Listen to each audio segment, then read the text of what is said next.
Hello students, आज हम बात करेंगे थर्मोग्राफी के बारे में, जो कि एक टॉपिक है लिक्विड क्रिस्टल का। लिक्विड क्रिस्टल के टॉपिक के बारे में अपन बात करेंगे। थर्मोग्राफी का मतलब क्या होता है। ये दो वर्डों से मिलकर बना है। One is thermo, another one is graph. Thermo का मतलब होता है हीट और ग्राफ का मतलब ग्राफ, या ऐसे बोलते हैं अपन ऊष्मा आरेख। ऊष्मा आरेख आपको कैसे मिलेगा ये अपन देखेंगे। तो यहाँ जैसे अपन बात करते हैं कि जो कोलेस्टिक लिक्विड्स हैं वो उनकी ट्विस्टेड स्ट्रक्चर होती है या उनकी सर्पिलाकार स्ट्रक्चर होती है, और उनमें पिचेस होते हैं। क्या होते हैं? पिच या गैप होते हैं। These pitches are affected by heat. और ये जो पिच हैं ये तापमान से प्रभावित होते हैं। जब ये उच्च तापमान पे अपन लेते हैं तो ये जो पिचेस हैं ये बहुत ज़्यादा इनमें अफेक्शन होता है। अब बात करते हैं अपन बॉडी के ट्यूमर सेल की। तो tumour cell have more temperature than normal cell. ये उनकी एक कैरेक्टरिस्टिक मान सकते हैं अपन इसको, कि बॉडी में अगर कहीं ट्यूमर है, गठान है या कैंसर की सेल है तो उन सेल का जो टेम्परेचर है ये ज़्यादा होगा कंपेयर टू नॉर्मल सेल्स। और जैसे ही अब अपन क्या करते हैं, एक मेथड यहाँ से पहले अपन देख लेते हैं, फिर थ्योरी देखेंगे। तो अपन को क्या करना रहता है, इंजेक्शन में अपन जो आपका लिक्विड क्रिस्टल है उसको लेते हैं और लेने के बाद उसे बॉडी सेल्स में इंसर्ट करवाते हैं जहाँ पर भी ट्यूमर की संभावना है या ट्यूमर आपको दिख रहा है कि यहाँ हो सकती है। इसके बाद वहाँ पर हाई एनर्जी की लाइट रेडिएशन डालेंगे। जैसे ही वो डालेंगे तो ये लाइट रेडिएशन क्या होगी, डिफ्रैक्ट होगी। डिफ्रैक्ट होने के बाद इनका डिफ्रैक्शन हो जाएगा लाइट का, और लाइट के डिफ्रैक्शन से क्या होगा कि जैसे ही लाइट का डिफ्रैक्शन होगा तो उसे फोटोसेल डिटेक्टर या फोटोसेल संसूचक के माध्यम से अपन रिकॉर्ड ले लेते हैं, और लेने के बाद उसको कंप्यूटर के स्क्रीन पे अपन एक ग्राफ के फॉर्म में देख सकते हैं। तो ये जो थर्मल डिफरेंस है ये किस फॉर्म में दिख गया आपको, ग्राफ के फॉर्म में। और अगर ये ग्राफ के फॉर्म में दिख रहा है मीन्स अपन कह सकते हैं कि इसकी स्टडी कर रहे हैं अपन काय की, ट्यूमर की बाय लिक्विड क्रिस्टल्स। अब बात करते हैं अपन वापस से अपनी थ्योरी की। तो अपन ने क्या किया है कि जो उनकी कोलेस्टिक लिक्विड है उनकी स्ट्रक्चर होती है सर्पिलाकार, जो अपन पहले देख चुके हैं। फिर उसमें कुछ ट्विस्टेड होते हैं जो हाई टेम्परेचर पे ज़्यादा दिखेंगे। जैसे ही ट्यूमर सेल होंगे तो इनका ट्यूमर सेल का जो टेम्परेचर है वो बॉडी के टेम्परेचर के या नॉर्मल सेल से ज़्यादा होगा। Hence light rays diffracted by liquid crystal. तो लिक्विड क्रिस्टल की वजह से जो आपकी लाइट है, रेस हैं, वो प्रकाश की किरणें वो क्या होंगी, परावर्तित होगी। या परावर्तित होने से by diffraction of these lights क्यों होगा, क्योंकि इनमें बॉडी में कुछ tumour cell present in the body become diffracted wavelength, और इनसे अलग अलग डिफरेंट वेवलेंथ मिलेगी। और डिफरेंट वेवलेंथ मतलब उसका कलर भी क्या होगा, अलग अलग होगा, by which we can be identify the presence of tumour cell in body. तो इसकी वजह से अपन पता कर सकते हैं कि बॉडी में ट्यूमर सेल प्रेजेंट है या नहीं है। बात करते हैं अपन इसकी थ्योरी की। तो थ्योरी में कुछ थ्योरीज हैं। इन थ्योरीज में पहली थ्योरी आती है आयरिंग की थ्योरी, और एक और थ्योरी आती है साइबोटेक्टिक मॉडल। तो आयरिंग थ्योरी किसने दिया था? आयरिंग theory is given bye आयरिंग in 1933।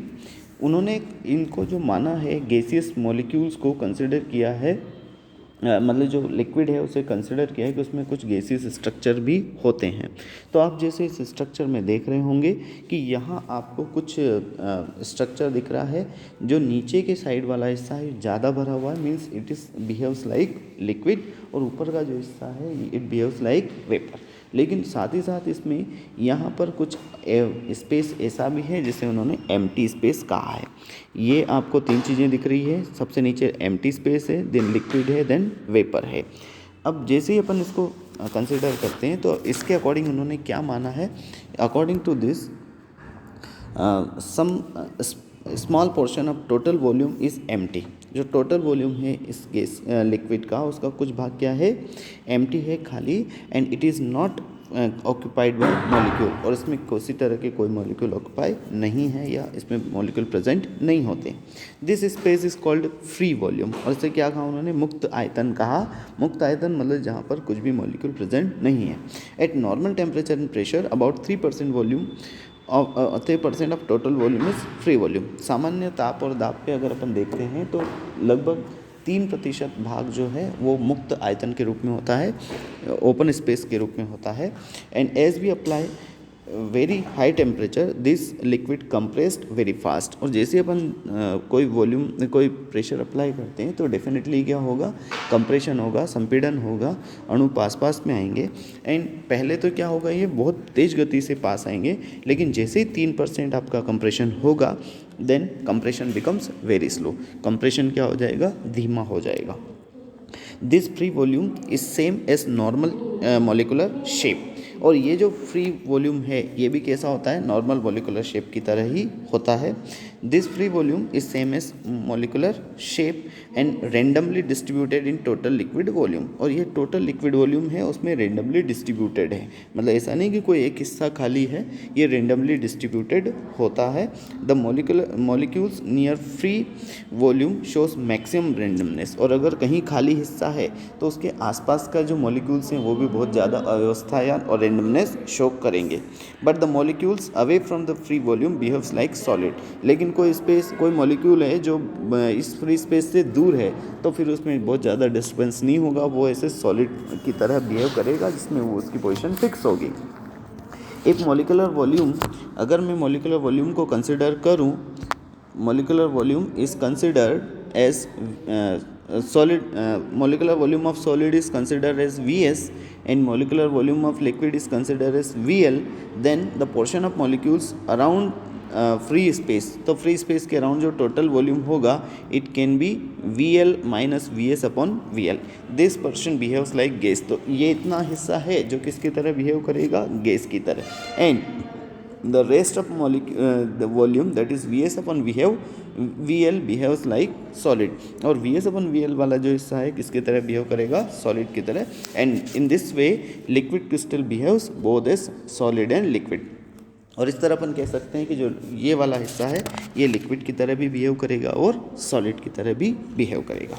Second आता है आपका cybotactic model. Cybotactic model is given by Stewart in 1927 में स्टीवर्ड ने दिया था। और उसने बहुत सिंपल सी चीज़ें बोली कि लिक्विड क्रिस्टल जो है has less crystalline structure. Liquid crystal में बहुत कम ऐसे स्ट्रक्चर है जिसमें क्रिस्टल हैं। A number of molecule found in a large group. और उन्हीं लार्ज ग्रुप, ये जो मॉलिक्यूल्स हैं जो बड़े बड़े ग्रुप में आपको दिख रहे हैं, ये जो ग्रुप आपको दिख रहा है this group is called cybotactic group. Cybotactic group में मोर देन 100 मॉलिक्यूल्स होते हैं और वो सब सिस्टमेटिक वे में अरेंज होते हैं। These are systematically arranged. These groups are not permanent. लेकिन ये जो ग्रुप्स हैं अगर अपन इनको कह दें कि परमानेंट है तो ऐसा नहीं है। These are not permanent. ये भी मूव होते रहते हैं। And these have no definite limit. और इनकी कोई ऐसी लिमिट भी नहीं, कोई ऐसा परिधि भी नहीं बनी होती है कि उस परिधि के बाहर ये नहीं जाते। These have no definite limit. By the molecular motion, position of the molecule of cybotactic group changes continuously। और जैसे ही molecular motion होगी तो साइबोटेक्टिक जो ग्रुप है वो भी आगे पीछे घूमेगा, खिसकेगा। And exchange of the molecule is also possible. जैसा आपको यहाँ दिख रहा है कि यहाँ से एक मॉलिक्यूल उठ के कहाँ जा रहा है, इस वाले ग्रुप में जा रहा है। मीन्स साइबोटेक्टिक एक ग्रुप से दूसरे ग्रुप में भी जाते हैं। And here we can see this is the cybotactic group and this is the irregularly distributed molecule जिनमें कोई परमानेंट डिस्ट्रीब्यूशन नहीं है। This all about the theory that is cybotactic model. अगर आपको कोई डाउट है तो आप पूछ सकते हैं।